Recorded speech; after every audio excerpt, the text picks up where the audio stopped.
Reading from Srimad Bhagavatam, Canto 11, Chapter 13, Verse 8. Uddhava Vacha Vidanti Martya Prayena Vishayan Padamapadam Tatapi Punyate Krishna Tatkatam Swakarajavat. Sri Uddhavudu పలికెను. కొద్దిసేపు భగవంతుడు మాట్లాడాడు. దాన్ని విని ఉద్ధవుడు ఈ విధంగా అంటున్నాడు. కృష్ణ, లౌకిక జీవితం భవిష్యత్తులో గొప్ప దుఃఖాన్నే కొని తెచ్చునని సాధారణ మానవులు ఎరిగి ఉందురు. అయినా వారు లౌకిక జీవనాన్ని అనుభవించుటకే యత్నించుదురు. ప్రభు, జ్ఞానవంతుడైన వాడు కుక్క, గాడిద లేదా మేక వలె ఎట్లు వర్తించగలుగును?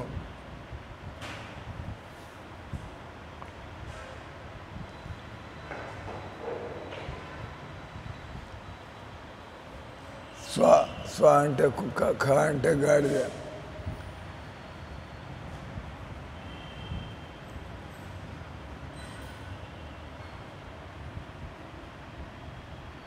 అజ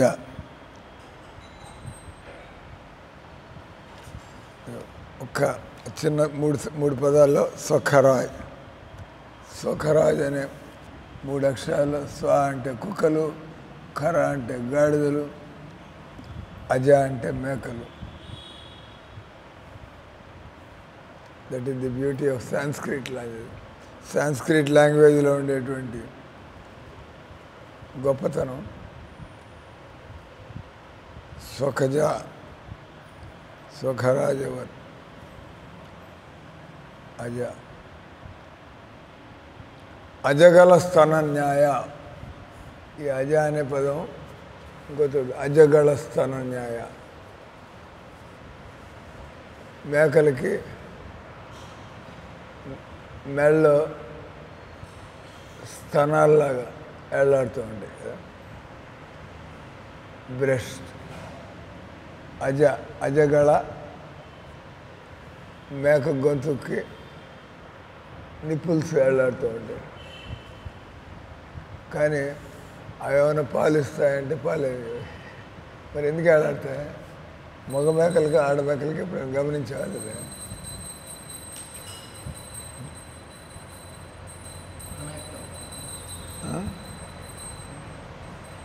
ఆడమేకలకి వెనకాల ఇట్లా మేకపోలు గాంధీ గారు తాగేవారు. పాలిచ్చే టీట్ అంటారు. టీట్స్ అంటే స్థానాలు పాలిచ్చే. కానీ మగ మేకకి వెళ్ళాడుతుండేవి. దాని నుంచి పాలు పిండాలని చూస్తే అది ఒక పోటు పొడుస్తుంది, డిస్ట్రిబ్యూట్ లాగితే నొప్పిగా ఉంటుంది. కాదు అజగల స్థాన న్యాయం.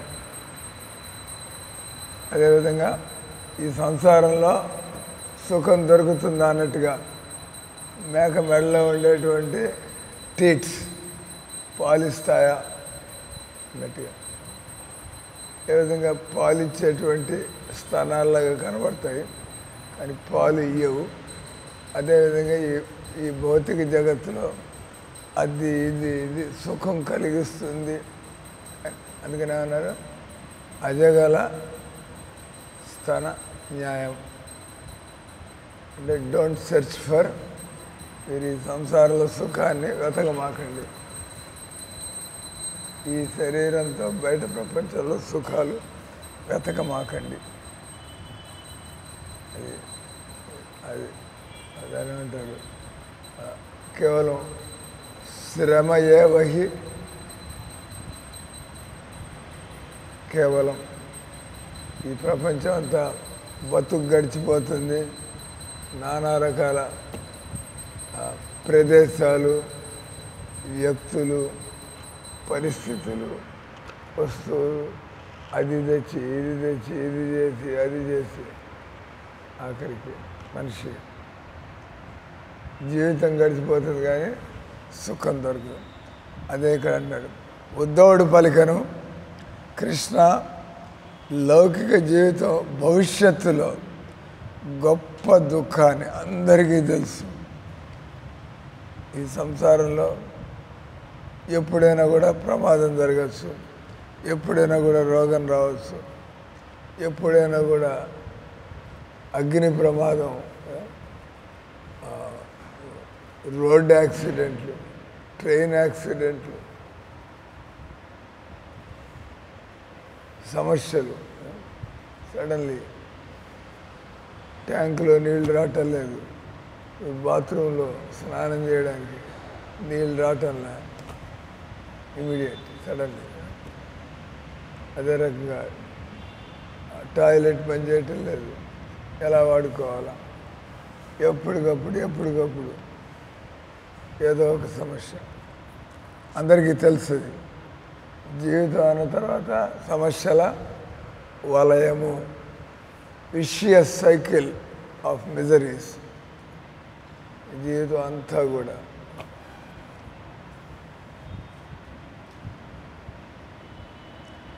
అందుకే అంటాడు, అయినా కూడా వారు లౌకిక జీవితాన్ని అనుభవించుటకే యత్నించుదురు.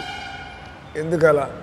ఇక్కడ మనకి అందరికీ తెలుసు, వయసు వచ్చిన వాళ్ళని ఎవరిని అడిగినా కూడా ఈ సంసారంలో ఎంతో పోరాటం ఉందయ్యా లేదయ్యా, ఎన్నో దుఃఖాలు ఉన్నాయా లేదయ్యా, ఆఖరిలో దుఃఖాలే మిగిలేది అందరూ ఒప్పుకుంటారు.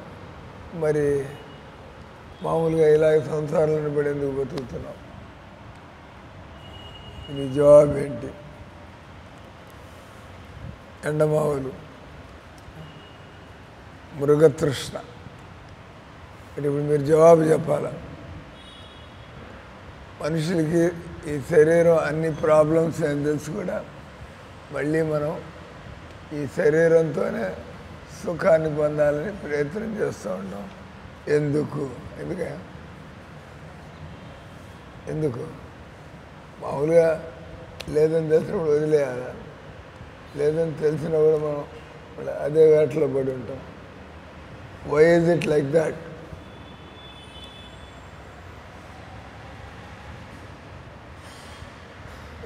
बस ये आसान है, हमको पता नहीं, दिमाग को थोड़ा काम में लगाना नहीं चाहते. प्रश्न पूछा ना, बस हो गया, अब और दूसरे को पूछो. यार इतने समय से है, कुछ ना कुछ जवाब तो देना चाहिए ना, हमको क्या जरूरत है? बोला बस हम हट जाएंगे कुछ बोलने से. మీరంతా కూడా ఆధ్యాత్మిక జీవితంలో ఉన్నారు. ఇక్కడ చదువుతున్నాడు, ఇక్కడ దుఃఖాలు ఉన్నా కూడా జనాలు ఇక్కడే వెతుక్కుంటూ ఉంటారు. దానికి కారణం ఏంటి? అది ప్రేమ. అక్కడ తలకాయ దించుకొని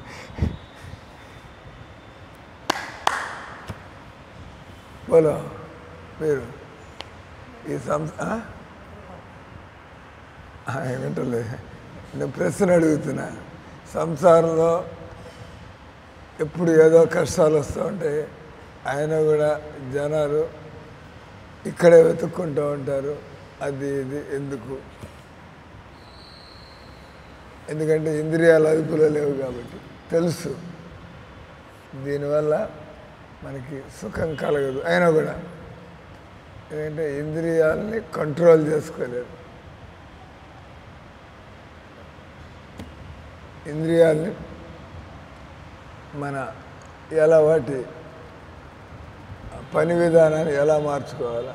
ఈరోజు ఉదయం మన భగవద్గీతలో చూద్దాం. ధ్యాయతో విషయాన్ పుంసాం సంగస్తేషు ఉపజాయతే సంగాత్ సంజాయతే కామాత్ క్రోధాభిజాయతే.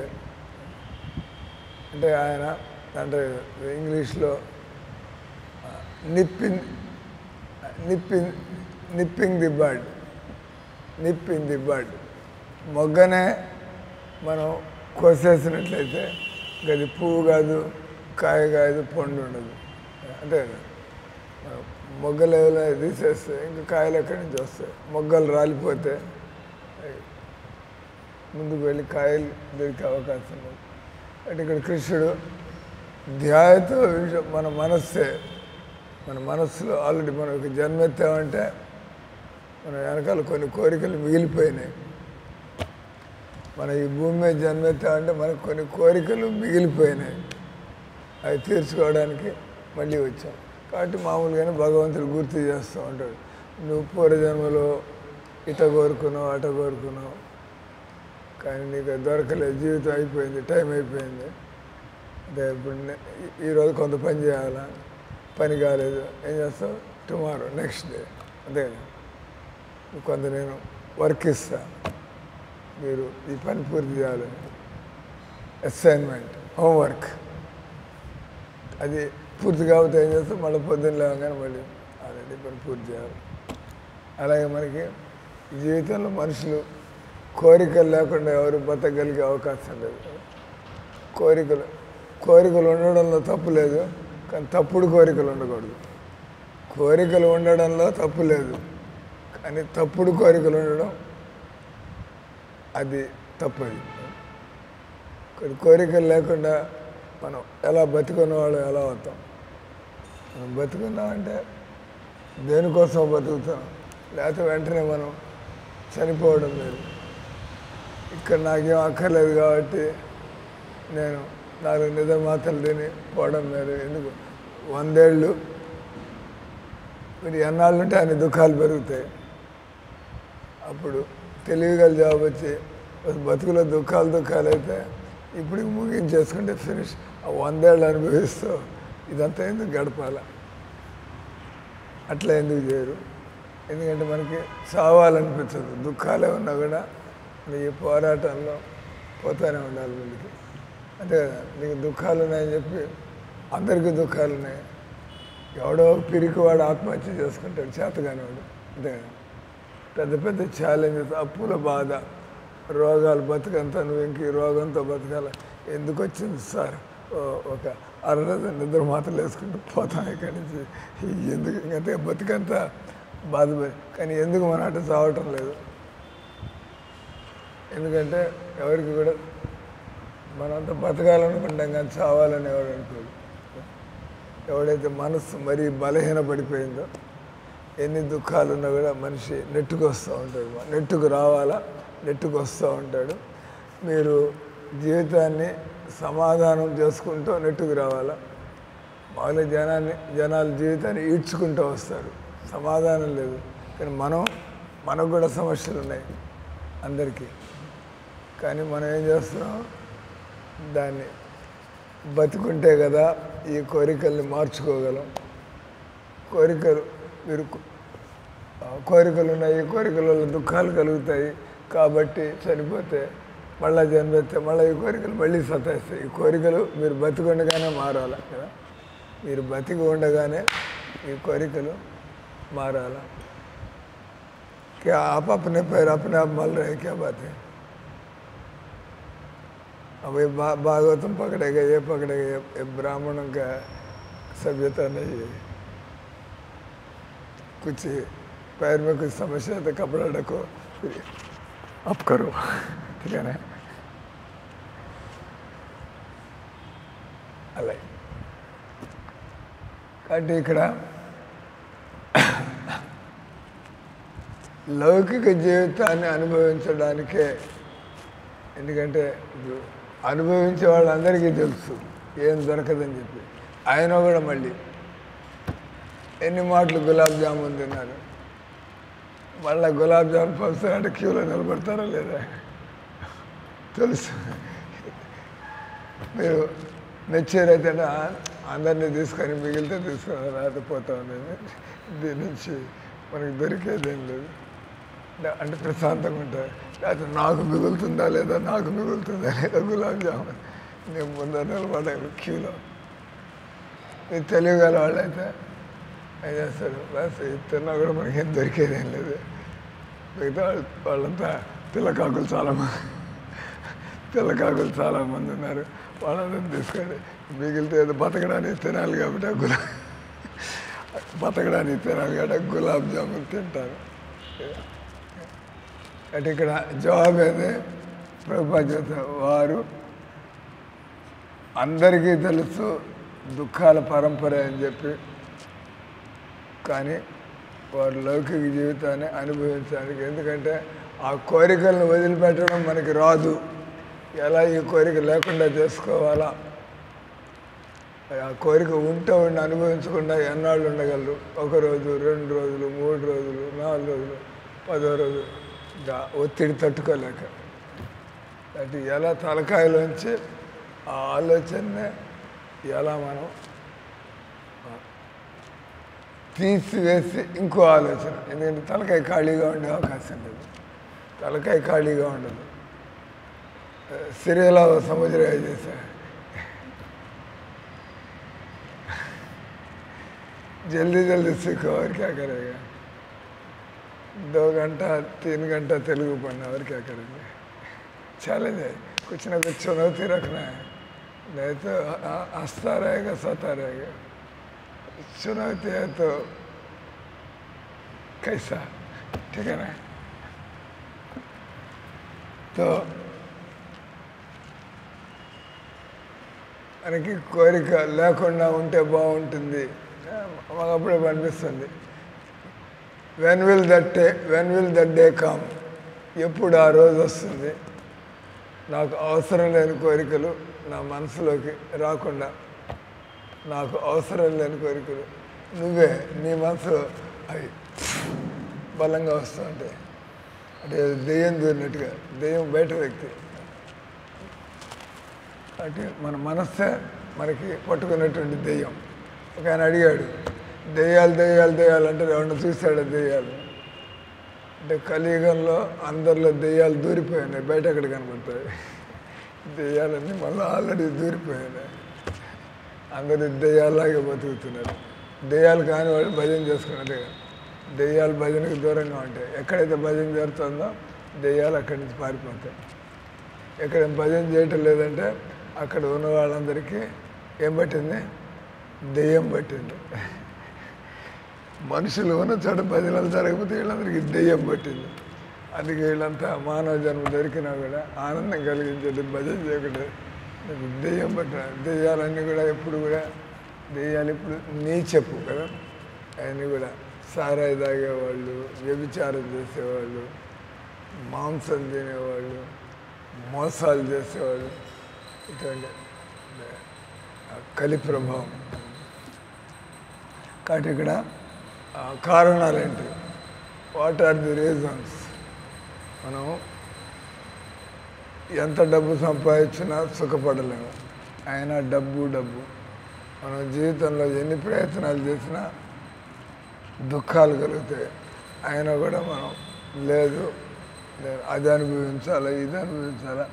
దీనికి కారణం మనం చెప్పుకునేది ఒకటి వచ్చి, మనకి ఈ కోరికల్ని ఎలా మనసులోకి రాకుండా చేసుకోవాలా దారి తెలీదు. కానీ మనం వద్దనుకున్నా కూడా ఇంక మన దగ్గర ఉండేదే అది, అటు మెల్లిగా అది ఆలోచన, అది అదే అన్నది ధ్యాయతో విషయాన్ని పుంసాను. ఆలోచనలు మళ్ళీ మళ్ళీ మళ్ళీ వస్తుంటే వాటి బలం పెరిగిపోతుంది. ఇంకా మనం నా వల్ల కాస్తాడు, నేను అనుభవించవలసింది, సిగరెట్ తాగాల్సిందే, సారాయి తాగాల్సిందే, ఎందుకంటే నేను మనసు నన్ను తోస్తుంది, అది నేను దాని నుంచి బయట నా వల్ల కాదు. దాని పరిణామం ఏమైనా కూడా అటు ఇక్కడ. అందుకని ఉద్ధవుడు ఆయన కఠోరమైన శబ్దాలను వాడుతున్నాడు. ప్రభు దేవుడు మనుషుల్ని ఆయన ఎవరితో పోలుస్తున్నాడు, జ్ఞానవంతుడైన వాడు ఎందుకు కుక్క గాడిదలాగా బతుకుతున్నాడు, కుక్క గాడిద మేక.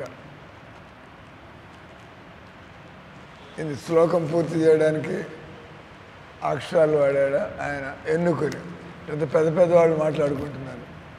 కృష్ణుడు దేవుడు, ఉద్ధవుడు ఆయన మహాజ్ఞాని మహాపండితుడు. అంటే వాళ్ళు ఏమైనా మాట్లాడుతుంటే లూజుగా మాట్లాడేది లేదు, కరెక్ట్గా మనుషుల బిహేవియర్. భక్తి లేనటువంటి వాళ్ళ మనుషుల బిహేవియర్ ఎలా ఉంటుందా అంటే కుక్క బుద్ధి, కుక్కర్లాగా. ఎందుకు మనిషిని కుక్కతో ఎందుకు పోలుస్తారు, మనిషిని గాడితో ఎందుకు పోలుస్తారు? మనిషిని ఇక్కడ పోలుస్తున్నాడు కదా. ఎందుకు మనుషులు కుక్కలు గాడిదలు లేక మేకల్లాగా ఎందుకు బతుకుతున్నారు అంటే మనం ఆలోచన, నేను భక్తి చేయటం లేదు కాబట్టి నాకు కూడా కుక్క బుద్ధులు ఉన్నాయి, నేను కుక్కలాగా బతుకుతున్నాను. అండ్ మనం ఇప్పుడు కుక్కలు చూసినప్పుడు మీకు ఏం గుర్తు రావాలి? భాగవతం గుర్తు రావాలి. అంతేగా రోజు అంత బదాలకు పోగానే కుక్కలు గమనించండి. మహారాజు మనం అంతా కుక్కలు గాడిదలు మేకల్లాగా బతుకుతున్నానండి. ఈ కుక్కని గమనిస్తా అన్న నేను కూడా ఇదే విధంగా ఆలోచిస్తున్నాను. ఎవడో ఒక నిద్రపోయి మమ్మల్ని డిస్టర్బ్ చేయాలి. ఆమె నిద్రపోతుంది ఒకరోజు, ఏమి నిద్రపోతుంది ఒకరోజు, నువ్వు నిద్రపోతావు. ఏం చేస్తా అంటారా? గుండు కట్టుకో, ఆయనకి నిద్ర తగ్గుతుంది.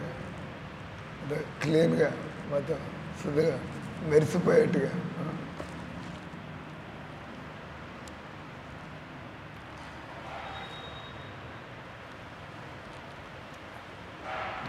గుండు కట్టుకుంటే బ్రైట్నెస్ వస్తుంది మొహంలో. ఈ క్షుద్రశక్తులన్నీ కూడా వెంట్రుకల్లో ఉంటాయి కదా. గుండు కొట్టే చేసుకుంటే క్షుద్రశక్తులు అయ్యే ఈయన మంగళారతికి రాలా? ప్రభు మీరు మీ దగ్గర చెప్పాడా? ఇష్టం వచ్చినట్టు తిరుగుతున్నాడు. అది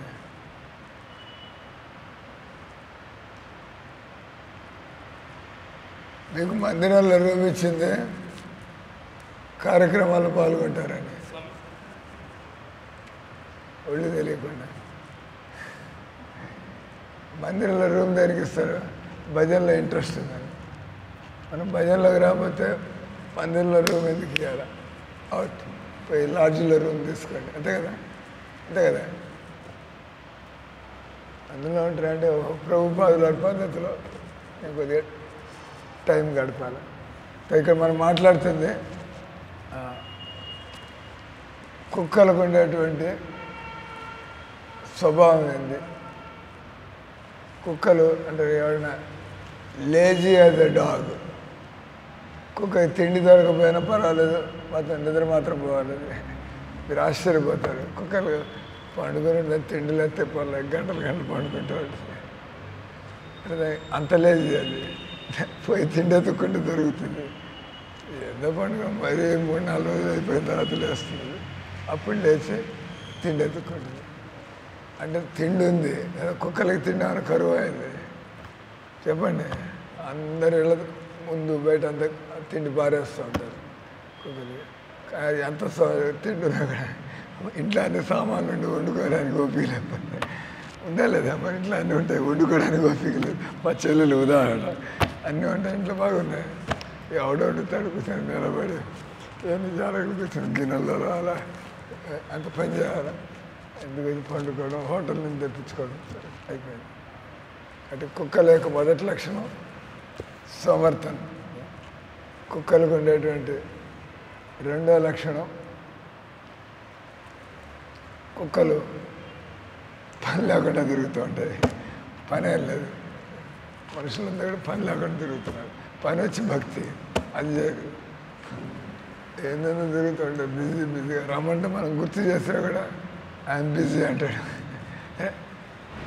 అవన్నీ చేయాల్సిన అవసరం లేదు, కానీ బిజీ అంటాడు. అంటే బిజీ యాజ్ ఎ డాగ్.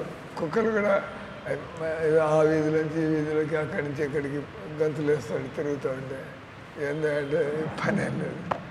కుక్కలకి ఏం పని బిజీగా. అది కుక్కలు అది ఎప్పుడు ఆడకుక్క వెనకాల పడి తిరుగుతాడు. ఈ సంసారంలో ప్రతి మనిషి కూడా వదిలిపెట్టలేడు. ఎన్ని సమస్యలు ఉన్నా కూడా నేను ఒక ఆడదాంతో ఇరుక్కోవాల్సిందే, ఒక ఆడ మగవాడితోనే ఇరుక్కోవాల్సిందే. ఏమన్నా కానీ జీవితం ఫిక్స్డ్. మన ఆలోచన మనం మార్చుకోలేం. తలకాయలు తీసే మా వల్లగా సరిపోతే ఇంకేమన్నా రానండి. దాని ఒరే ఇది జరుగుతుంది, అది జరుగుతుంది, ఇది జరుగుతుంది, ఇట్స్ ఓకే. నేను మాత్రం కుక్క బుద్ధి కదా.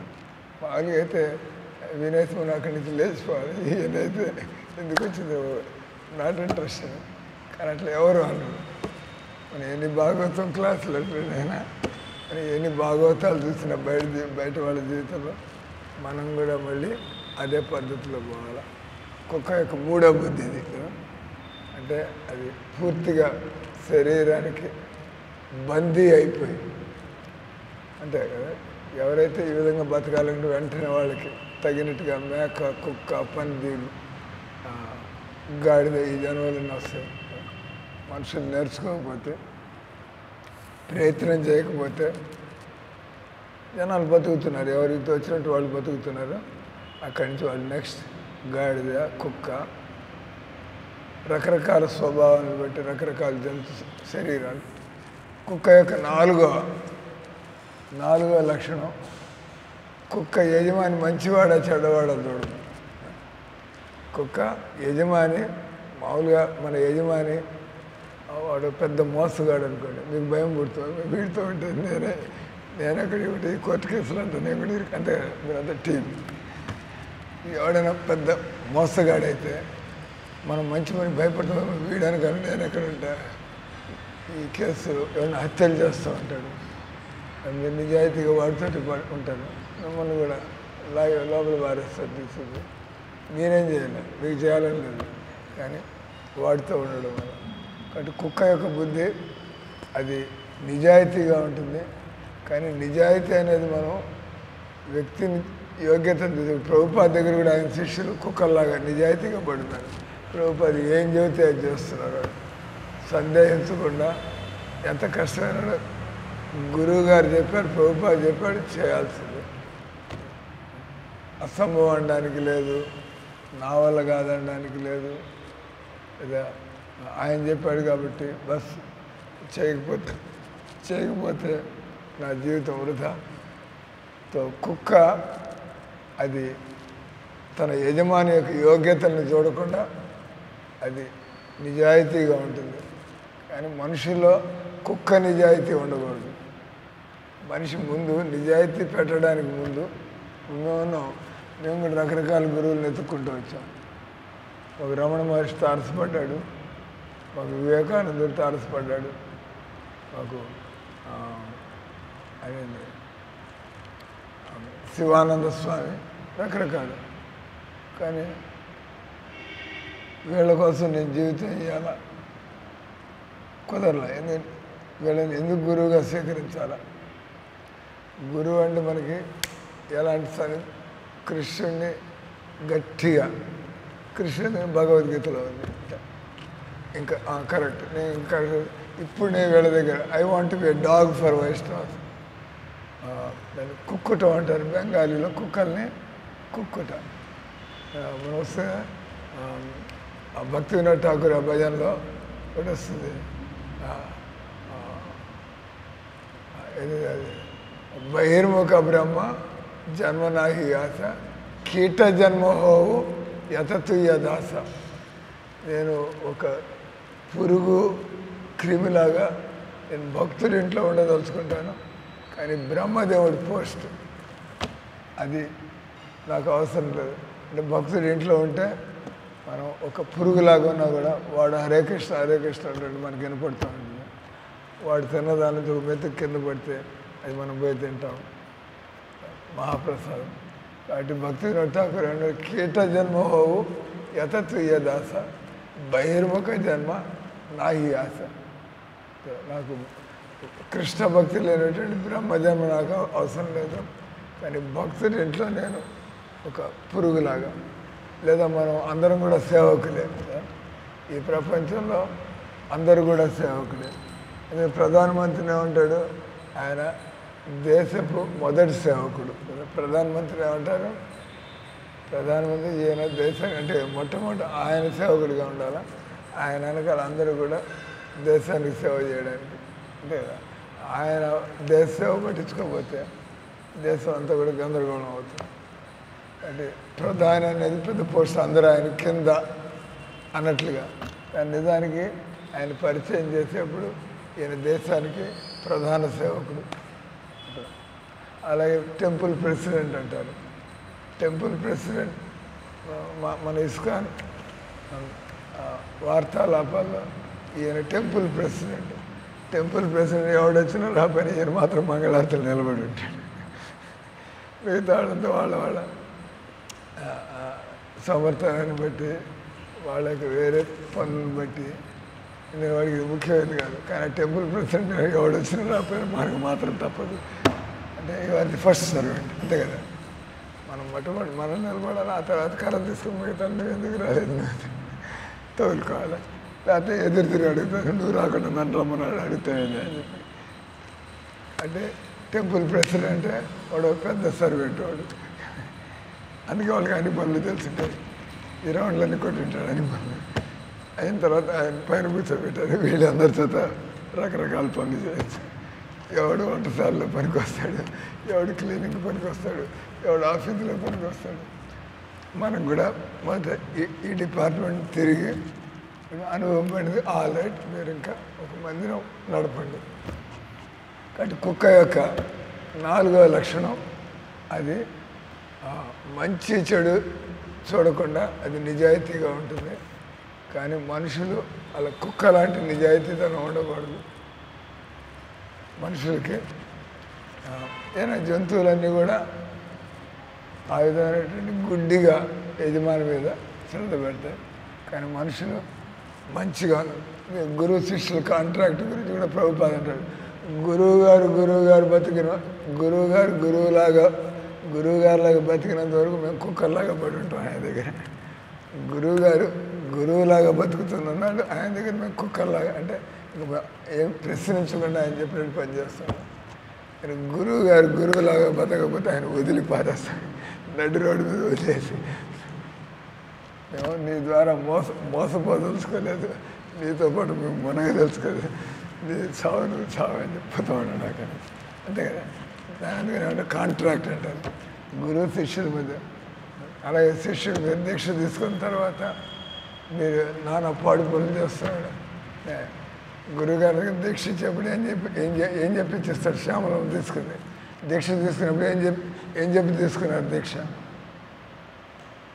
దీక్ష తీసుకునేప్పుడు అది కాంట్రాక్ట్ పద్ధతిలో. కాంట్రాక్ట్ అంటే మీ అందరికీ తెలుసు.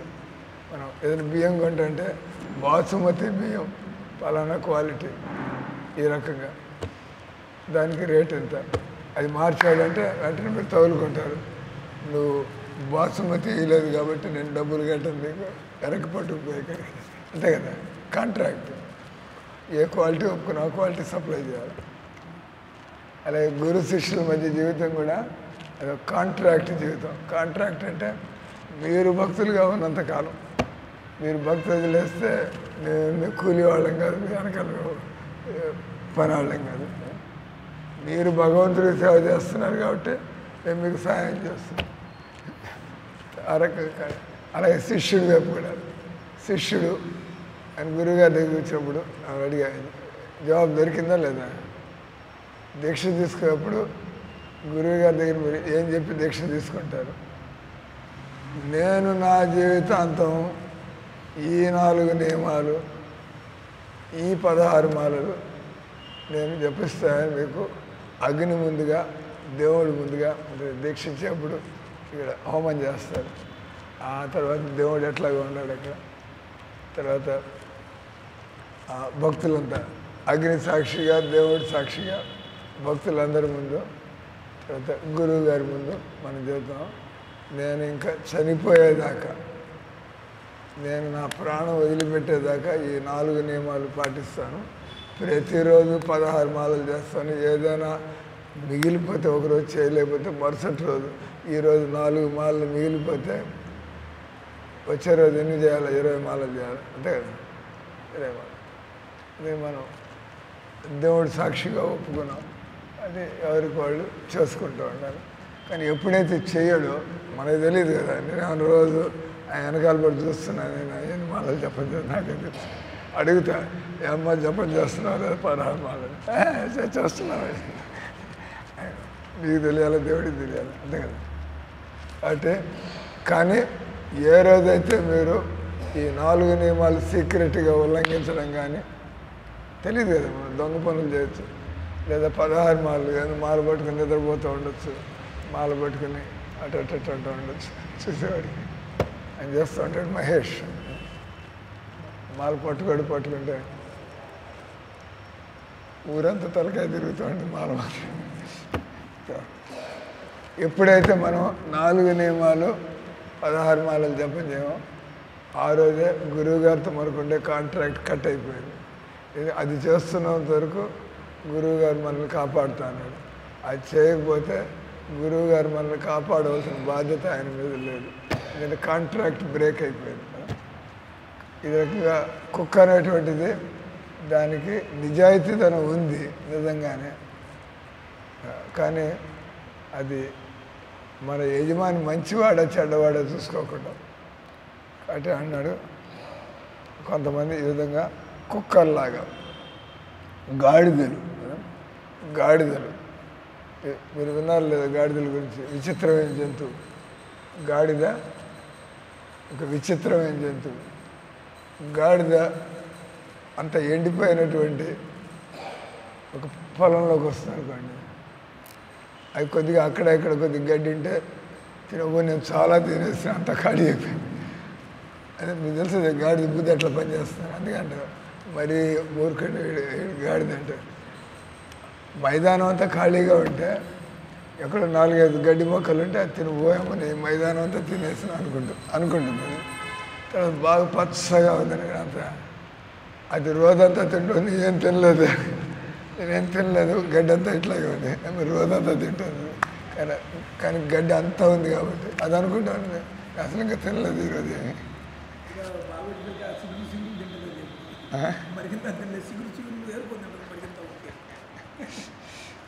గాడిద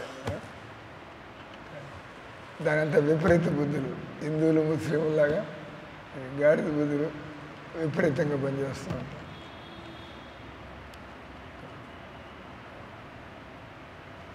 ఆశ. తర్వాత ఇక మేక యొక్క లక్షణం ప్రభుపాద చోటు చెబుతారు. మేక పనికి మాలిన వాడు మాట్లాడనటువంటిది ఏమిటి, మేకలు తిన్నటువంటిది ఏమిటి అంటే ఏమన్నా బుద్ధి ఉన్నవాడు ఏదైనా మాట్లాడేప్పుడు బాధ్యతగా మాట్లాడతాడు. అంటే చాణక్య పండితుడు ఒక శ్లోకంలో చాణక్య పండితుడు అంటాడు, మేకలు తిననటువంటిది ఏంటి పనికి మాలినవాడు. అంటే మన గురువుగారి దగ్గరికి వచ్చినప్పుడు మనం ఏం అడగాలో ఏం అడగకూడదు ముందు వెనక్కి చూసుకొని నేను అడిగే ప్రశ్న 10 మంది ఉపయోగపడుతుందా లేదా నాకు నిజంగా డౌట్ ఉంది లేదా నేను చూపించుకోవాలని అడుగుతున్నానా లేదా గురువు గారిని తికమక పెట్టాలని అడుగుతున్నట్టే గురువుగారు దీనికి జవాబు ఇవ్వలేని విధంగా నేను ప్రశ్న అడగాలి. గురువుగారు అన్నిటికీ జవాబులు ఇవ్వక్కర్లేదు, ఆయన కృష్ణుడు తెలుసుంటే చాలు. అన్ని ప్రశ్నలకు జవాబు ఇవ్వకపోయినా కృష్ణుడు దేవుడు అనేటువంటి గట్టి నమ్మకం అంటే ఆయన గురువు. మీరు ఏదో భాగవతంలో ఇక్కడ 5వ స్కందంలో పలానా అడిగితే నాకు తెలియదంటే వెయ్యినట గురువు, దాంతో సంబంధం ఏం లేదు. అవునా కదా, గురువు అంటే వాడి కృష్ణుడు అనేటువంటి ఒక పరమ పురుషుడు ఉన్నాడు. నేను కృష్ణుడు చెప్పిన ఈ 4 నియమాలు పాటిస్తాం, ఆ కృష్ణ నామాన్ని నమ్ముకొని మనకు అర్థమైనా కాకపోయినా ముందుకు పోతానే ఉండాలి. వాడు గురువు. వాడి గురువు అంటే చెత్త అంతా పోగు చేసుకునేవాడు. చెత్త అప్పుడు చూస్తూ ఉంటాడు, అన్ని బదాలు పొద్దున సంచులు పట్టుకు తిరుగుతూ ఉంటాడు, నేను వేసుకుంటూ పోతూ ఉంటాడు. అంటే గురువు గారు అంటే ఆయన సారగ్రాహానికి ఎస్సెన్స్ తెలుసు. జీవితంలో మనకి అవి తెలియపోయినా మన కృష్ణుడు అంటే నమ్మకం ఉందా, అది ఒకటే క్వాలిఫికేషన్. ఆయన అంటాడు రూప గోస్వామి ఉపదేశామృతంలో భక్తులకి 64 భక్తి మెలకువలన్నీ తెలిసిండే, కానీ ఇవన్నీ తెలిసి ఉండకపోవచ్చు లేదా పాటించలేకపోవచ్చు. ఒక 30 ఉన్నాయి వీటిలో, అంటే 32 34 తగ్గించేసి దానిలో మళ్ళీ తగ్గించేసి 10, కనీసం ఈ 10 భక్తులకు తెలిసి ఉండాలి, కనీసం ఈ 5 తెలిసి ఉండాలి. ఆఖరిలో అంటే వాడికి ఆ కృష్ణ మంత్రం వదలకుండా పట్టుకుంటే మనం ఈ సంసార బంధాల నుంచి బయటపడవచ్చు. ఆ మాత్రం వాడికి నమ్మకం ఉంటే, కృష్ణ మంత్రం మీద నమ్మకం ఉంటే మిగతా అన్నీ మెల్లిగా అవే అర్థం అవడం ప్రారంభమవుతాయి. అంటే మేక లేదా బుద్ధి లేనివాడు పనికి మాలిన ప్రశ్నలు అడుగుతూ ఉంటాడు. కానీ బుద్ధి ఉన్నవాడు ఎలా అర్థం చేసుకోవాలా, ఏది అడగాలా, ఏది అడగకూడదు. మైథునము, ధనము, ప్రతిష్ట ఇవన్నీ కూడా భోగ పద్ధతులు. భౌతిక జగత్తులో జనాలు మైథునము, ధనము, ప్రతిష్ట అవన్నీ గొప్ప క్లేశముతో ఎంతో కష్టపడాలి అవి పొందాలంటే. చివరికి అవి నశించిపోవును. లౌకిక జీవితంలో ఉన్నవాడు ఇప్పుడు దుఃఖాన్ని అనుభవిస్తున్నాడు. నిరంతరం జన్మవృత్తి వలయంలో అతను ఆశ పెట్టుకుని దుఃఖాల మీద దుఃఖాలు వస్తున్నా కూడా ఏదో జీవితంలో మనం ఆఖరికి సుఖపడతామని ఆ విధంగా వీటిని చూసిన వాళ్ళు, అంటే వయసు వచ్చిన వాళ్ళు, వీటి గురించి చక్కగా తెలిసిన వాళ్ళు, జ్ఞానం గలవాళ్ళు అయినటువంటి మానవులు కుక్కలు, గాడిదలు, మేకల వలె ఎందుకు ఈ సంసారంలో సుఖాలను వెతుక్కుంటారు? మగ కుక్క మైథునం కొరకు ఆడకుక్క దగ్గరికి వెళ్ళినప్పుడు ఆడకుక్క ఏమాత్రం ఇష్టపడక కూరలు చూపించి కరిచి భయపెట్టిన, అయినా కూడా మగ కుక్క ఆ కొద్దిపాటి మైథున సుఖం కోసం ఆ ఆడకుక్క ఆ ఘాట్లు అన్నీ కూడా భరిస్తూ ఉంటుంది. అది పాటలు పడుతూనే ఉంటుంది. కుక్క తాను వెళ్ళకూడదని తెలిసిన ప్రదేశంలో ఏదో కొంత ఆహారాన్ని ఎత్తుకుపోయి యత్నం చేసి దెబ్బలు నిన్న కూడా వచ్చేది. ఆశ్చర్యం, నేను పైకి వచ్చేది ఎంత తెలివితేటలు దానికి మెట్ల మీద వచ్చేస్తుంది. ఆ రేకులు తీసేస్తున్నాయి, చిన్నగా భక్తులు వచ్చిన లోపలికి వచ్చేస్తుంది. నిన్న సాయంత్రం కరెక్ట్గా నాకు కంటపడింది. ఇట్లా వస్తున్న మందిలోకి 7 గంటల ప్రాంతంలో ఇంక పైన రెస్ట్ తీసుకురాకపోతున్నట్టుంది. అటు రేకులు తీసేస్తున్నాయి, చిన్నగా లోపలికి వచ్చేస్తుంది. అంటే దానికి రూట్ తెలుసు.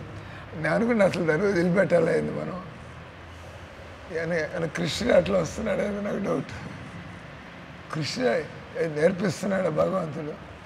ఒక సంవత్సరం నుంచి ఒక్కొక్క ఏ రూట్లో తరువుకున్నా కూడా మాకంటే ఎక్కువ రూట్లు తెలుస్తున్నట్టుగా ఇటు పోతే అటు ఎక్కుతుంది, అటు పోతే ఇటు ఎక్కుతుంది, వెనక నుంచి పోతుంది, ముందు నుంచి వస్తుంది, ఆ పక్క నుంచి వస్తుంది, ఇటు పోతుంది.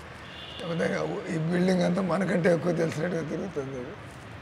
నిన్నటి దాకా దానికి ఇంకా దరిద్రం ఇంకా కుక్కని ఎత్తుక్కోకర్లేదు. నేను ఆ రేకులు తీసేస్తాడు, అదే చూసి దూకితే చస్తాను, కాళ్ళు ఇరిగితే పోతుంది అనుకుంటే అది మళ్ళీ ఎవరు నన్ను గమనించటం లేదులే. నేను కనపడంగానే గుర్తుపట్టేసింది. రాజశేఖర్ నన్ను గుర్తుపడుతుంది ఆ కుక్క. మిగతా వాళ్ళు తెలుసు, వీళ్ళంతా గొర్రెలాగా పోతూ ఉంటారు. రాజశేఖర్ వీళ్ళంతా కుక్కలాగా కాచుకున్నట్టు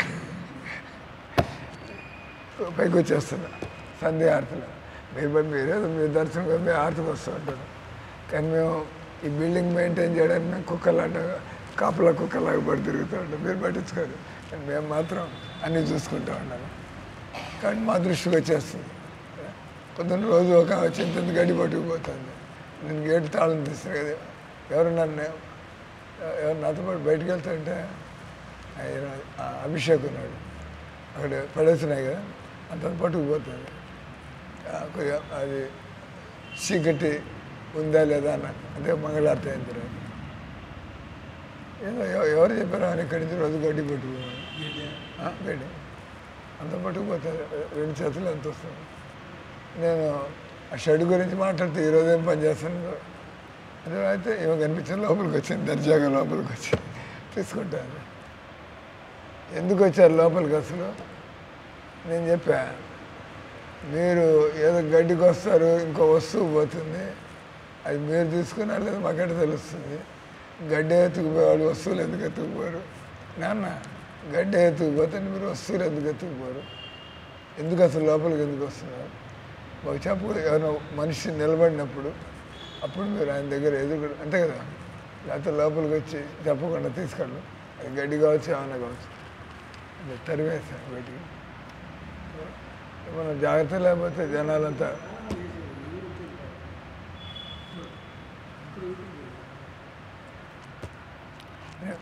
అంటే ఇక్కడ ప్రభుపాద కుక్క యొక్క లక్షణం చదువుతున్నాడు.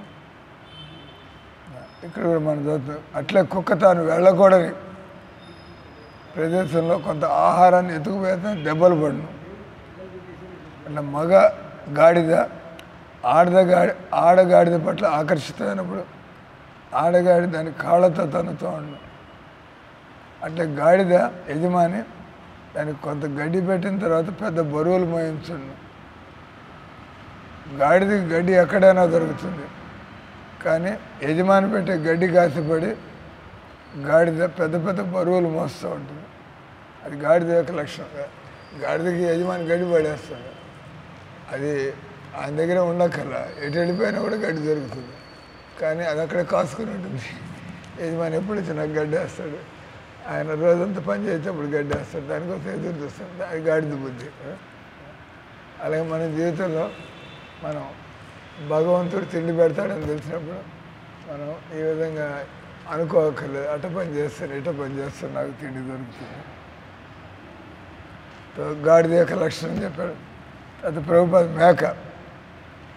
మేక యజమాని దాన్ని చంపడం కోసం పోషిస్తూ ఉంటాడు. చెబుతున్నాడు, మేకని యజమాని చంపడం కోసం పోషిస్తూ ఉంటాడు. ఆ మేకని కబేళాకి తీసుకుపోయినప్పుడు అయినా కూడా మళ్ళీ ఆడమేక కనిపించిందంటే మళ్ళీ అది చావడానికి పోతుంది. ఆయన కూడా మళ్ళీ ఈ ఆలోచన వదిలిపెట్టాల, ఆడమేకతో సంభోగానికి ఉపక్రమించరు.